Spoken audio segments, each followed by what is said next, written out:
Okay, I really don't like calling out other people, but this has gotten bad.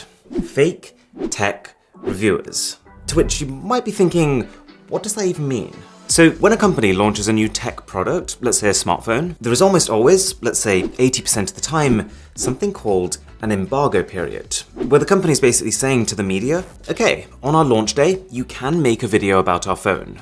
But you can only make a video about our phone if it's a first impressions video. And if these reviewers then wanted to make anything more detailed than that, like a full review or a camera comparison, then they have to wait till the embargo date to do it, which is usually something like 2 weeks after launch. And this is the reason why it seems like for a lot of products, every reviewer literally drops their reviews at the exact same minute. It's not telepathic communication, it's just that's when the embargo lifts. Now, to be honest, I think the whole thing is kind of a bit cheeky, because it means that A, the company is almost telling reviewers what they can and can't talk about for their first videos, and so those first videos are generally positive, but also B, it kind of forces the media to give them two separate waves of coverage. But that's not really the point of the video. The point of this video is that this whole embargo situation creates an opportunity. In that 2-week window between when a phone is announced and when all the proper reviews come out, YouTube becomes full of fake reviews. Literally entire 10-minute videos of people pretending they have the phone and making fake content about it. Like, take a look at this. A Google Pixel 5 hands-on camera review. Okay, well, that sounds pretty respectable, except this video is none of those three things. You never see the phone. It's like the exact opposite of a hands-on.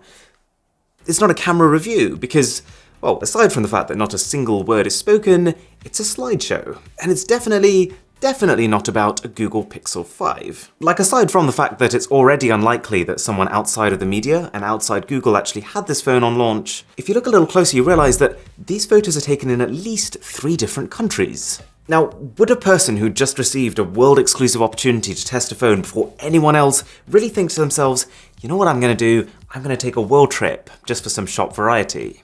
Well, this person clearly cares about the quality of their videos, so not to mention that these photos look nothing like each other. The quality, the aspect ratios, the color processing literally changes between each one. It almost looks like the person who made this just Googled the word photo and then took the first 15 results and dropped them into a YouTube video. Okay, what about this one? A Samsung Galaxy A8 versus Samsung Galaxy S8 camera comparison, mid-range versus flagship. And you can see very clearly how people might believe this. You've got 2 phones, the flagship shots do look a bit better. By most metrics, this appears to be a pretty standard camera comparison. But wait a second, this review of the 2018 Galaxy A8 was posted in 2017. It's somehow literally the first piece of content on the internet about this phone. I searched for ages and ages and ages, and I couldn't find anything from any other traditional media outlet made before 2018. And oh right, yeah, that's because the phone wasn't even available then. And if you look a little closer, you'll realize that the photos they're showing, they can't possibly be from the phones they're claiming they're from. Because this mid-range Galaxy A8 has a tiny camera sensor. It's smaller than even the S8s, and so it shouldn't in any world be able to create more background blur than that phone. And yet, for some reason here it does. And it's not like this video is sitting on 12 views and I'm just kicking up a fuss about nothing, it's almost on 1 million. And the comment section is just full of people who are picking apart the images, analyzing the photographs, and really trying to use them to make the right buying decision. People are like, thank you so much, this video helped me come to a conclusion, or the only difference I can see is saturation, so I'm just going to go for the cheaper one.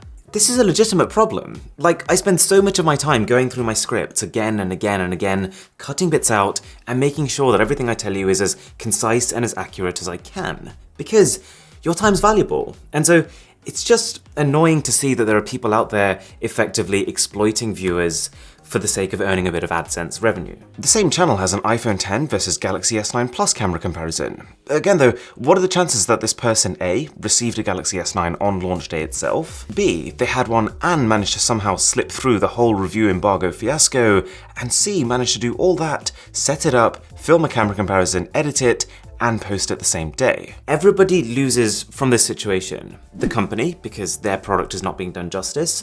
The consumer, because you're made to make buying decisions based on completely wrong information. And even the media, because clearly a lot of people are watching and learning from these fake reviews. And so presumably a good proportion of those people will feel like they don't need to watch any more mainstream coverage because they already know what they need to know about this phone. or so they think. And if you're enjoying this video, then a sub to the channel would be... Try again. Sweet.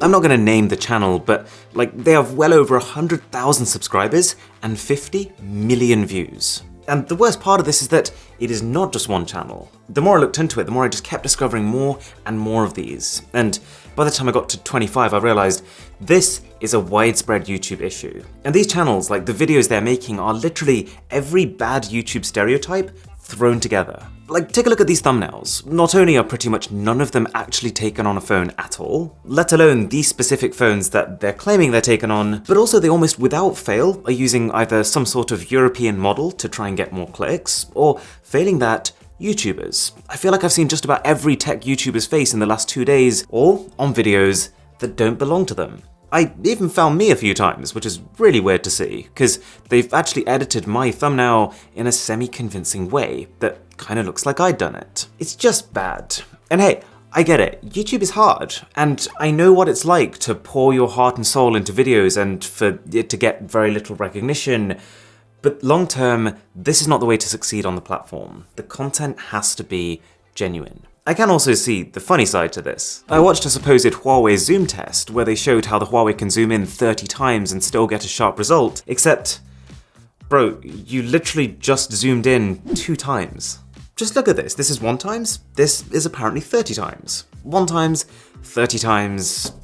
I give up. It's actually not even just camera tests though. Like, the more I looked into it, the more I realized that for pretty much everything that can be faked, there will be fakes out there. Like the other day I was actually doing some research on this new Xiaomi Mi 11 that's just been announced, because it looks like a monster of a phone. So I was kind of excited to see that one of the first things that popped up was a gaming test. Great, that's gonna be amazing to see. But the only time you actually see the phone is in the thumbnail. And as you probably know by now, thumbnails are very easy to manipulate. I'm telling you now that no matter what this title says it is, this is not Xiaomi Mi 11 gameplay.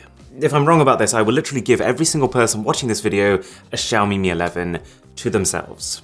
You can tell because it was posted on December 28th, which is the same day of the China-only launch event. This phone is meant to be the first of the next generation, and yet the graphics and frame rate in this video look like something out of a mid-ranger. But most incriminating is that at one point it looks like they accidentally pulled down the status bar, and it's very clearly a Samsung phone. Or there was one here which claimed to be the first video to test the next-gen Snapdragon 888 chipset. Well, aside from the fact that again, the first Snapdragon 888 phone wasn't even released at this point, if you scroll down to the comments, this person is claiming that the chip has an Antutu benchmark score of 850,000, as if there's some sort of insider leaking information, but it doesn't. It's not even close to that. Anyways, the point of this video is not to go start leaving hate comments on these videos. No, please don't do that. It's just for you. It's just for you if you're trying to make a purchase decision and you just so happen to find yourself on one of these videos. So I'm just gonna leave you a couple of things to look out for. 1, if the channel you're watching has disabled the like to dislike ratio or disabled comments, that should be a pretty immediate red flag. Because on YouTube, by default, those 2 things are turned on. And so if they're off, it means that whoever owns that channel has actively turned them off, which might be an indication that they're trying to hide something.